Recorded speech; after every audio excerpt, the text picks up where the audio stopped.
چنانچہ ہمیں اپنی نیتوں کو ٹٹولتے رہنا چاہیے، دیکھتے رہنا چاہیے۔ نیت بندے اور اللہ کا معاملہ ہوتا ہے، کوئی اور نہیں جانتا کہ ہم عمل کیوں کر رہے ہیں، اللہ کو معلوم ہے کہ نیت کیا ہے۔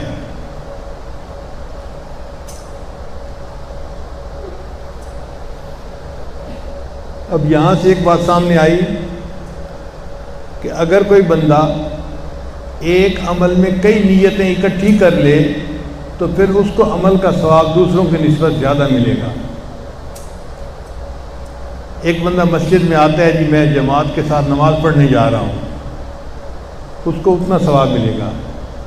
ایک بندہ مسجد میں آتا ہے، جی نیت کرتا ہے کہ میں جماعت کے ساتھ نماز بھی پڑھوں گا، جتنی دیر مسجد میں رہوں گا اعتکاف کی نیت سے رہوں گا، اور وہاں پہ جو درس حدیث ہوگا یا درس قرآن ہوگا میں وہ بھی سنوں گا، اور آج گشت کا دن ہے تو میں جماعت کے ساتھ گشت بھی کروں گا۔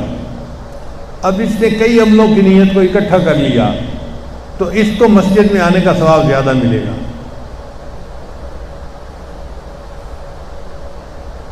دارالعلوم دیوبند کے ایک شیخ الحدیث گزرے ہیں، مولانا عبدالحق صاحب رحمۃ اللہ علیہ، مجھ پر بہت مہربانی فرمایا کرتے تھے۔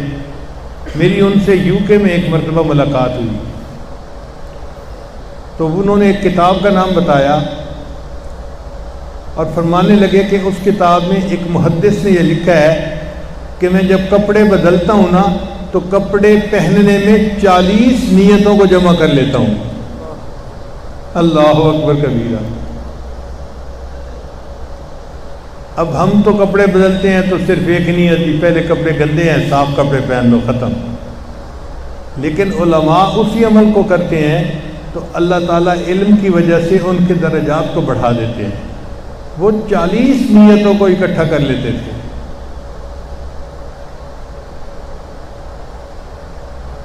جیسے میں اپنے سطر کو چھپانا چاہتا ہوں، میں مسجد میں جاتے ہوئے زینت کو اختیار کر رہا ہوں، اللہ کا حکم ہے کہ مسجد میں جاؤ تو زینت اختیار کرو۔ میں صاف ستھرے کپڑے پہن رہا ہوں کہ میرے مسلمان بھائیوں کو پسینے سے بدبو نہ آئے۔ میں صاف ستھرے کپڑے پہن رہا ہوں کہ میری بیوی کو مجھ سے بدبو نہ آئے۔ مردوں کی یہ بھی بات ہوتی ہے، پسینے والے کپڑے ہوتے ہیں اور اپنے آپ کو صاف نہیں رکھتے، اور پھر بیویوں کے جا کے بیٹھ جاتے ہیں، اور پھر یہ توقع رکھتے ہیں کہ وہ ہم پہ قربان کیوں نہیں ہوتی۔ بھئی ان کا تو سانس گھٹا جا رہا ہے، پریشان ہو رہی ہیں پسینے کی بو سے۔ اچھا کئی بیویاں کہتی بھی ہیں کہ آپ بنیان بدل لیں، نہیں بنیان نہیں بدلنی، کپڑے بدل لیتے ہیں بنیان نہیں بدلنی، بو اسی طرح۔ تو وہ بزرگ ایک کپڑے بدلنے میں 40 نیتوں کو اکٹھا کر لیتے تھے۔ اس لیے ایک عمل عام آدمی کرے گا تو حرام ہوگا، اگر کوئی عالم کرے گا تو وہ جائز ہو جائے گا نیت کی وجہ سے۔ چنانچہ حضرت مولانا یحییٰ رحمۃ اللہ علیہ گرمی کے موسم میں شہر کے باہر ایک کنواں تھا، وہاں چلے جاتے تھے اور 2 شاگردوں کو ساتھ لے جاتے تھے، اور ان کو کہتے تھے کہ بس پانی کے ڈول بھر بھر کے میرے اوپر ڈالتے جاؤ۔ خود بیٹھ جاتے تھے دھوتی باندھ کے، اور شاگرد ان کے اوپر ڈول پہ ڈول ڈالتے جاتے تھے، ڈول پہ ڈول ڈالتے جاتے۔ اب قریب میں ایک پڑوسی رہتا تھا جو حضرت سے محبت رکھتا تھا، وہ آتے جاتے دیکھتا کہ درجنوں پانی کے ڈول ڈالے جا رہے ہیں، تو کہتا حضرت ہمیں تو کب وہ حرام ہوئے، یعنی اسراف، فالتو چیز استعمال کرنا یہ حرام ہوتی ہے، اور خود کیے جاؤ، ہمیں تو کب وہ حرام ہوئے اور خود کیے جاؤ۔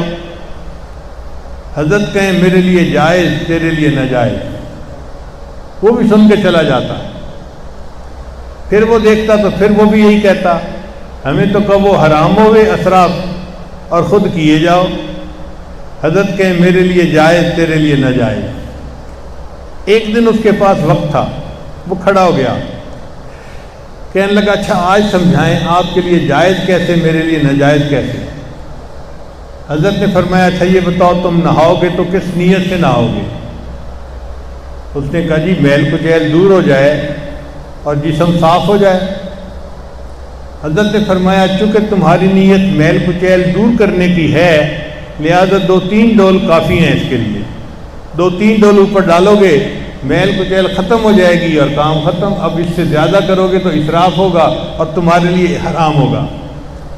انہوں نے کہا جی آپ کس نیت سے نہاتے ہیں؟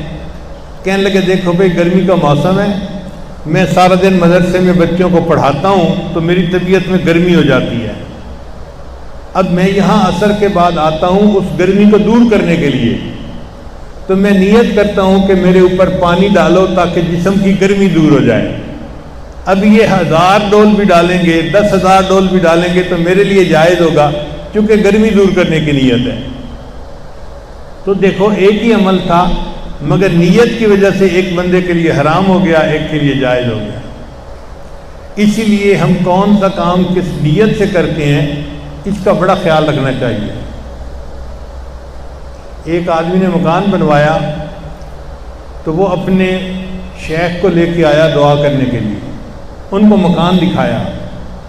انہوں نے مکان دیکھا تو انہوں نے اس سے پوچھا کہ بتاؤ بھائی اس کمرے میں کھڑکی کیوں رکھی ہے؟ انہوں نے کہا حضرت اس لیے رکھی ہے کہ یہاں سے ہوا اور روشنی آئے گی کمرے میں۔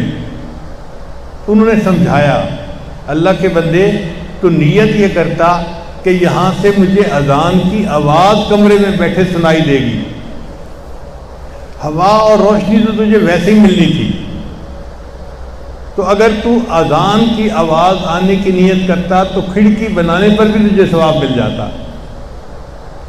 چنانچہ ہم بہت سارے کاموں میں نیت نہیں کرتے۔